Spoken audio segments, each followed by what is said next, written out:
Batemos na janela da cabana para ver se aparecia alguém, mas ninguém apareceu.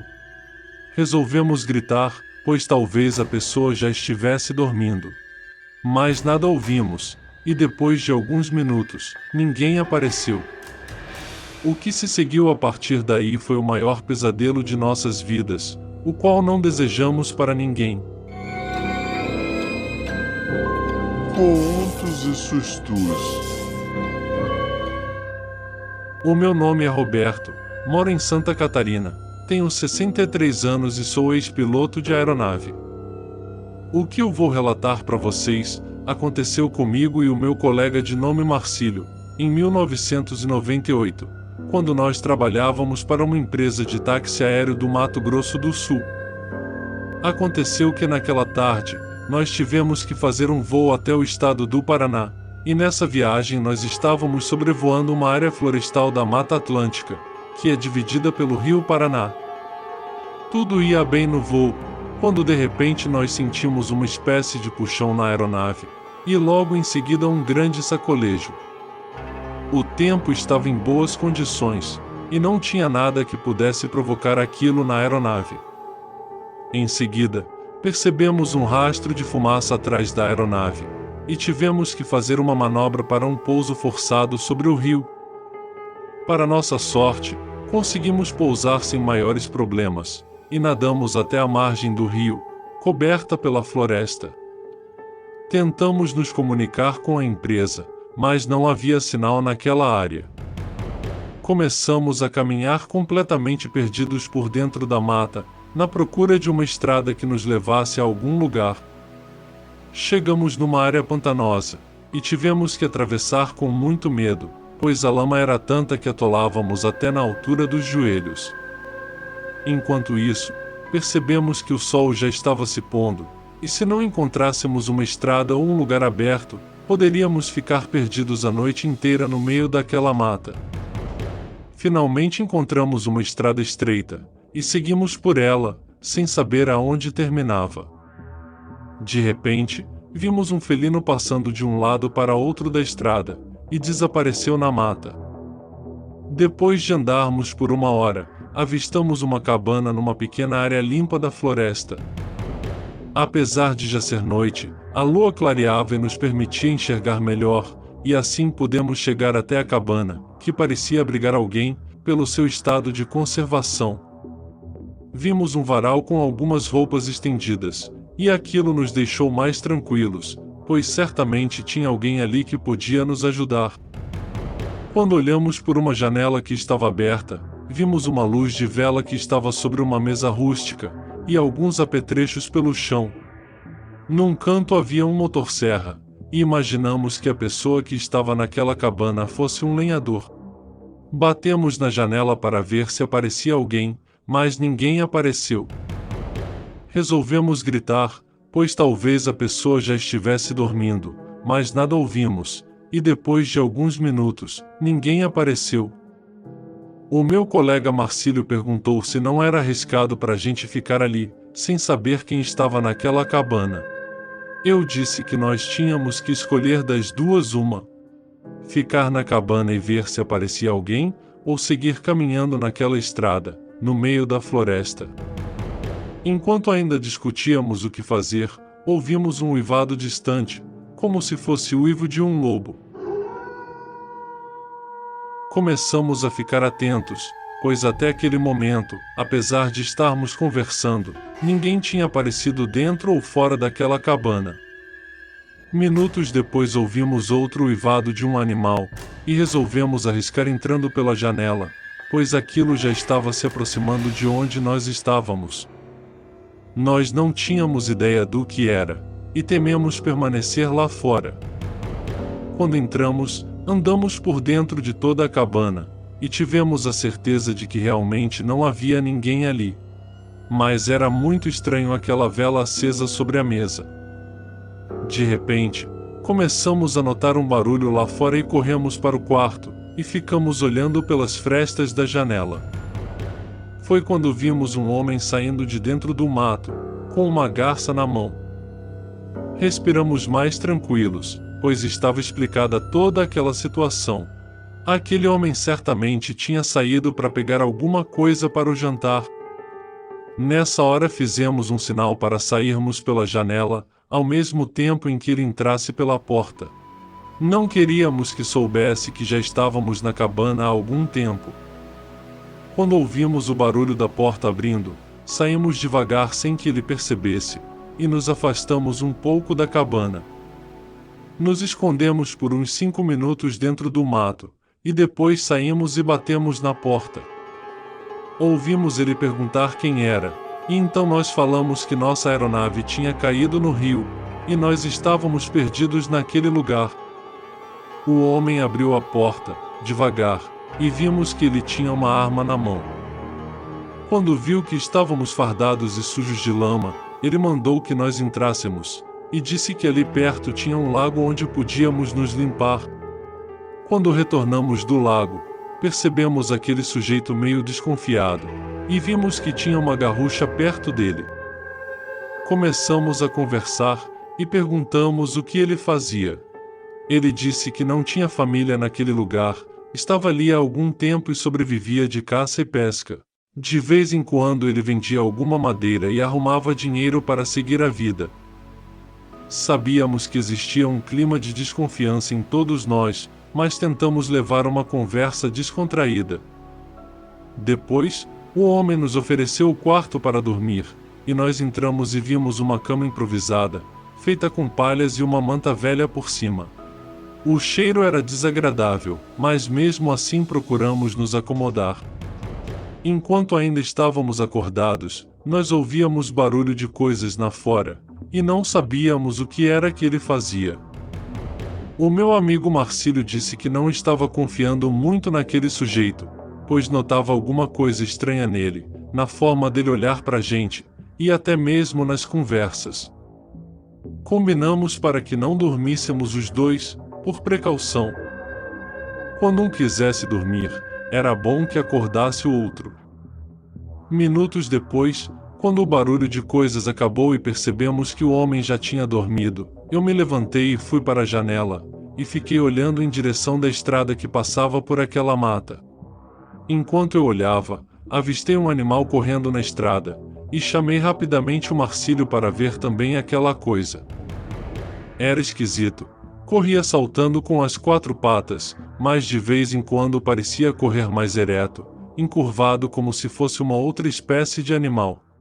Pensamos que podia ser um macaco, mas percebemos que aquele bicho era bem diferente. Para nosso espanto, aquela coisa ficou em pé e soltou um uivo, e em seguida continuou correndo pela estrada, até desaparecer de nossas vistas. Voltamos para a cama e ficamos assustados com aquilo. Realmente naquela mata havia muitos perigos que nós nem imaginávamos. Mas pelo menos estávamos abrigados naquela cabana, o que era melhor do que se estivéssemos ainda caminhando na estrada. O Marcílio dormiu, e eu fiquei acordado. Pelas voltas de meia-noite, eu ouvi o barulho da porta, e percebi que o homem estava saindo. Minutos depois ele retornou, e percebi que ele dormiu novamente. Eu senti o sono pesar, e acordei o Marcílio para que eu dormisse também. Passamos a ouvir os roncos do homem, e chegamos à conclusão que ele realmente já estava acostumado naquele lugar, ou então não tinha noção do que a gente já tinha visto. Quando eu dormi, o meu colega não aguentou e caiu no sono também. Eu não tinha ideia de que hora era aquela, mas quando acordei, vi que o Marcílio tinha dormido também, e não viu o começo de tudo aquilo que estava acontecendo fora do quarto. Acordamos sobressaltados com as batidas nas coisas e um barulho muito grande, e também uns gemidos estranhos onde aquele homem dormia. Nesse momento eu olhei para o meu colega, e disse que ele realmente tinha razão, quando desconfiou daquele homem. Nos aproximamos da porta e olhamos pelas frestas, e apesar de estar muito escuro, vimos aquele sujeito se transformando numa coisa mais horrível que nunca tínhamos visto na nossa vida. O sujeito gemia e se esticava todo, e saltava o tempo todo, pendendo para os lados e batendo nas panelas e outras coisas. De repente, vimos a boca dele se alargar e crescer para frente, e um focinho parecido com o de lobo começou a surgir espantosamente. As orelhas do sujeito começaram a crescer, e ele cresceu de repente, como se as pernas estivessem esticado assustadoramente. Umas unhas terríveis apareceram nas mãos dele, e por fim aquele homem já não era mais um ser humano como nós. Ele soltou um uivo terrível, igual aos uivos que nós ouvimos quando chegamos naquela cabana. Ficamos apavorados nessa hora e nos afastamos da porta, sem saber para onde correr. Aquele lugar da mata estava infestado de lobisomens, e nós estávamos ali, achando que tínhamos encontrado um abrigo seguro para passar a noite. Eu acendi o isqueiro e vi uma machadinha sobre uma lata velha, no canto do quarto, e entreguei para o Marcílio usar ela como arma, se aquela fera arrebentasse a porta e nos atacasse. De repente, o bicho saiu da cabana e ficou uivando lá fora, e eu não entendi o porquê, pois achava que ele fosse nos atacar imediatamente. Porém, não demorou nada, e nós vimos pelas frestas da janela aquela outra fera, correndo em direção da cabana. Nós não tivemos ação nessa hora, pois estávamos transtornados com tudo aquilo. Na verdade, nós estávamos apavorados e não sabíamos o que fazer para fugir e escapar de um possível ataque daqueles lobisomens. Aquela besta saltou violentamente em cima do lobisomem da cabana, e os dois começaram a se enfrentar numa luta infernal. Pareciam dois lobos selvagens, como se estivessem disputando o território. Eles soltavam gritos terríveis, enfurecidos, e rolavam pelo chão, de forma que levantavam uma poeira danada. Nessa hora eu tive a coragem de abrir a porta do quarto e pegar a garrucha que eu tinha visto com aquele sujeito, e aproveitei para pegar também um motosserra. O Marcílio era mais forte do que eu, e então entreguei o motosserra para ele. Os bichos continuavam a se enfrentar lá fora, e até naquele momento nós não tínhamos a certeza de qual deles sairia vivo daquela luta bestial. Era a coisa mais horrível que tínhamos visto até aquele momento. De repente, um deles saltou sobre o outro, e os dois esbarraram na porta, que arrebentou e foi abaixo, sendo que as duas criaturas caíram dentro da cabana. Com isso, não pudemos mais ver o enfrentamento daqueles bichos dentro da cabana, pois era muito escuro. Eram muitos rosnados enfurecidos, barulho de coisas caindo no chão, e de vez em quando umas pancadas nas tábuas que serviam de parede. De repente fomos surpreendidos com uma pancada na porta do quarto, e tivemos o pressentimento de que logo aquelas bestas poderiam arrebentar a porta e nos matar lá dentro, sem termos a mínima chance de pular para fora. Então decidimos sair pela janela, enquanto aqueles lobisomens se enfrentavam, embora soubéssemos que ainda seria um risco grande sairmos naquela estrada desconhecida, naquela hora da madrugada. Quando pulamos para fora, enquanto o Marcílio apanhava o motosserra que tinha jogado pela janela, eu vi a porta do quarto caindo, e aqueles bichos se agarrando. Se tivéssemos demorado mais alguns segundos, com toda certeza teríamos sido pegos por aquelas criaturas, a não ser que eles continuassem a briga sem se importar com a nossa presença. E isso era muito difícil. Nós começamos a correr para a estrada, mas o Marcílio reclamou que o motosserra atrapalhava, então nos afastamos um pouco mais devagar daquela cabana. De repente ouvimos um grito muito feioso, e quando olhamos para trás, vimos um dos lobisomens sair correndo da cabana e se atirando na mata. Sentimos o perigo aumentar nessa hora, pois se o lobisomem que tinha ficado na cabana era aquele sujeito, ele agora poderia nos caçar naquela mata. Tentamos correr mais apressados, e finalmente chegamos na estrada. Seguimos no sentido contrário ao do lobisomem que saiu correndo, e quando chegamos mais à frente, o Marcílio parou e me chamou, apontando para trás. Aquele bicho diabólico corria em nossa direção, e nós vimos que dali não dava mais para seguir em frente. O lobisomem tinha nos visto, e agora era pedir proteção a Deus que nos livrasse daquela besta diabólica. Nós paramos na estrada e esperamos pelo pior. A brisa da madrugada balançava as árvores, e sentíamos um frio acima do normal, enquanto de vez em quando um pássaro noturno cantava ali por perto. A lua cheia já apontava pro lado do poente, e nós continuamos em pé naquela estrada, apenas observando aquela criatura se aproximando cada vez mais. Quando chegou perto, o lobisomem esbarrou, e começou a rosnar e caminhar devagar em nossa direção. Pelo que nós tínhamos visto na cabana, achávamos que ele saltaria de vez sobre nós, mas estranhamente isso não aconteceu. Então eu apontei a garrucha para aquela besta, meio trêmulo, e esperei ela se aproximar mais um pouco. Porém, quando se aproximou mais, o lobisomem saltou para cima da gente, e eu disparei um tiro contra ele. Ele caiu no chão e soltou um grito, e nessa hora nós corremos, mas ele levantou novamente e partiu de novo para cima de nós dois. Disparei novamente outro tiro no lobisomem, e ele abriu uma boca enorme, soltando um grito feroz. Eu percebi que tinha acertado os 2 tiros no monstro, mas ele continuava andando e rosnando ferozmente, embora meio tonto. Nós vimos o sangue descendo sobre os pelos daquela fera, mas ainda assim eu senti que o perigo de ele nos atacar era muito grande. E foi o que aconteceu. Como o lobisomem não conseguia mais saltar devido aos ferimentos das balas, ele correu em nossa direção, e no mesmo instante eu gritei pro Marcílio ligar o motosserra.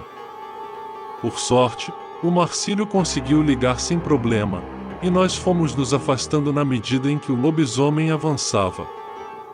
Porém, nós percebemos que aos poucos o bicho caminhava mais devagar, como se as passadas pesassem, e soltava uns gritos meio sufocados. O Marcílio continuava com o motosserra ligado e apontado para a fera, e de repente aquele bicho perdeu as forças e bateu o focinho no chão, mas levantou e continuou se arrastando em nossa direção. E foi quando tomamos um espante, com o grito horrível daquela fera. Nós vimos aquele lobisomem deitar na estrada, e pouco a pouco foi perdendo a forma animal e se tornando novamente uma pessoa. Para nossa surpresa, quando se tornou completamente humano, vimos que aquele não era o mesmo sujeito da cabana. Aquele era o lobisomem que nós vimos sair correndo da luta e entrar no matagal. O homem era mais jovem, meio moreno, e tinha muitos ferimentos no corpo. Nós nos aproximamos, e percebemos que ele não respirava mais. Quando olhamos direito do lado do corpo, vimos que uma das balas tinha sido expelida, e percebemos que ela brilhava de tal forma, como se fosse de um material cromado. Quando vimos isso, eu olhei direito à garrucha, e vi que no cabo estava escrito a seguinte frase: em homenagem à minha esposa. Eu chamei o Marcílio e mostrei a ele, e saímos logo correndo daquele lugar. O medo era terrível, de maneira que nós não ligávamos mais para o cansaço. Se tínhamos conseguido nos livrar de um lobisomem, atirando nele com aquelas balas de prata, poderia ser pura sorte nossa. Mas ainda não podíamos ter certeza de que já estávamos a salvos.